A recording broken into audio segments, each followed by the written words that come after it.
umqeqeshi weMamelodi Sundowns uMiguel Cardoso akafunanga ukuphawula ngqo ngombango wesicoco nokuthi yimaphi amaqembu aphonzela inselelo iMamelodi Sundowns ngesicoco seligi. Leli qembu linqobe ngo2-0 libhekene neRichards Bay kowebhethwe Premiership ngomgqibelo okulenzela hamba phambili ngamaphuzu ayisithupha esicongweni. Lona bekumdlalo wesine kaCardoso njengomqeqeshi futhi useyinqobe yomine imidlalo kuze kube manje.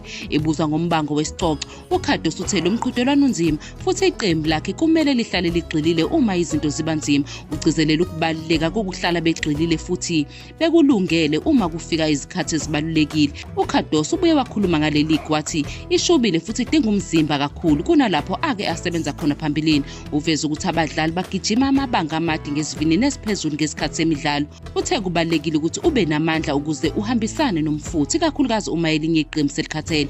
uCardoso uphinde wakhuluma ngendlela iqembu elidlala ngayo, echaza ukuthi lihlanganisa ukugijima kakhulu emuva naphambili okungenza kube nzima ukugcina iqembu lihlelekile. Ukugcizelela ukuthi ufuna iqembu lihlale lixhumene futhi lihlelekile, bonke abadlali banyakaze ndawonye. Kwasinye isikhathi badinga ukugxila ekuhleleni ukuzivikela kwabo kuqala ngaphambi kokuqhubekela phambili njengeqembu.